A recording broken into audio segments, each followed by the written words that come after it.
Publius Sulpicius Rufus, as with other prominent men during the 90s and late 80s BC, hailed from a patrician family that had fallen on hard times. Like the Cornelii and the Caesares, the Sulpicii could trace their lineage to the founding of Rome, with many branches of the clan spawned over the centuries. But the Sulpicii's overall prestige had declined sharply over the 3rd century BC. By the end of the 2nd century and beginning of the 1st century BC, many of the impoverished patrician families were successfully staging their political comebacks.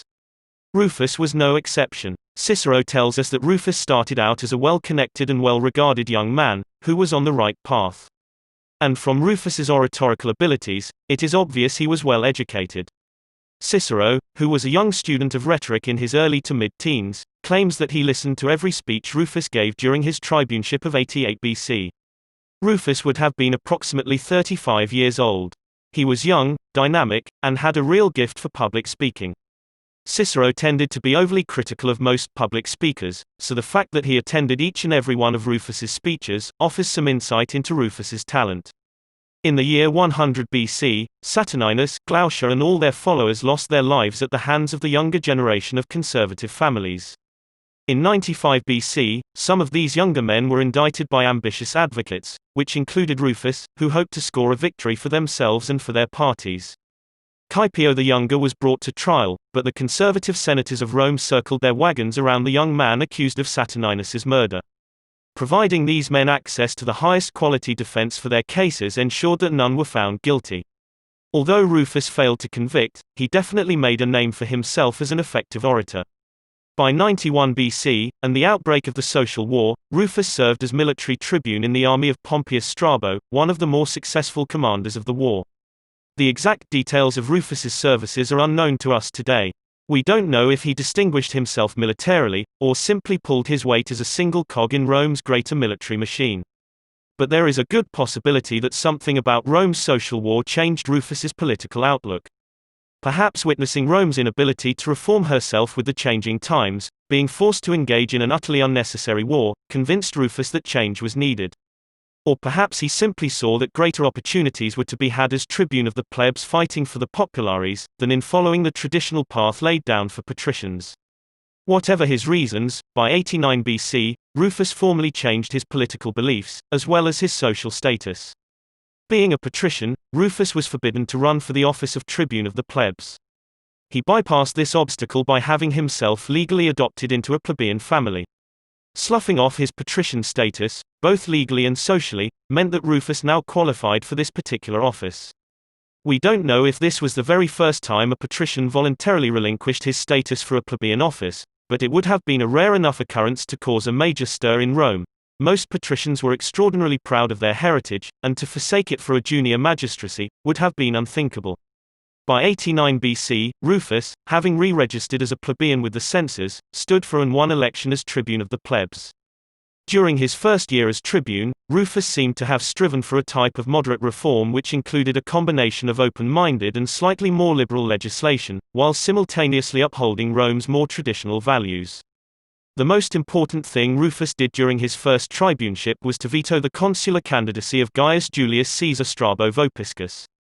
Caesar Strabo was the younger brother of the Lucius Caesar who won Rome's first victory during the Social War.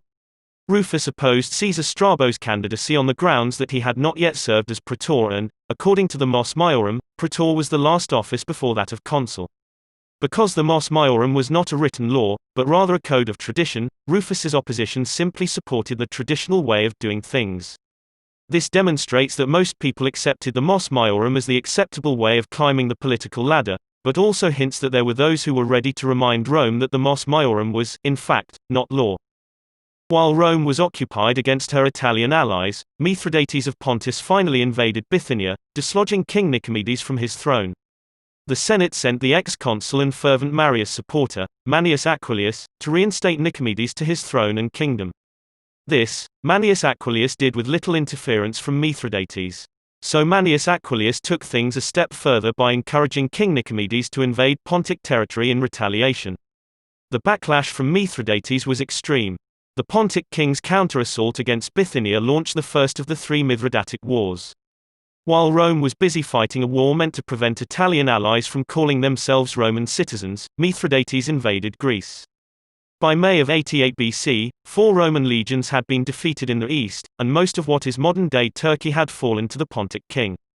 Mithridates conquered Cappadocia, Phrygia, Lycia, Mysia, Pamphylia, Ionia, and, after so many failed attempts, the aggressive king finally had his hands on Bithynia.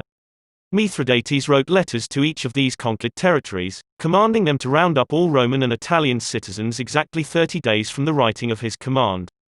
On the specified date, men, women, and even children were gathered in the town's respective forums. Mithridates, making no distinction between Roman and Italian, ordered all executed.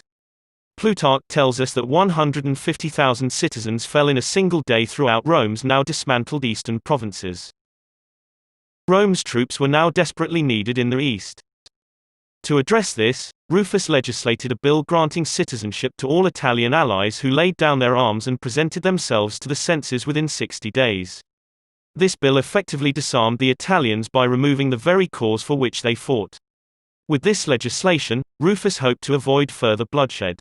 By successfully passing this bill, for which so many other tribunes of the plebs had fought and died, Rufus became known as one of the greatest generals of the social war. His legislation did as much, if not more, to end the war than some of the battle-hardened generals like Pompeius Strabo and Sulla. Though the social war was finally over, plenty must have asked what it had all been for. Technically Rome was the victor, yet they had awarded to the losers the very prize they had gone to war in order to protect. How many thousands of lives could have been spared if the Italian citizenship could have been granted as part of Marcus Livius Drusus's legislation?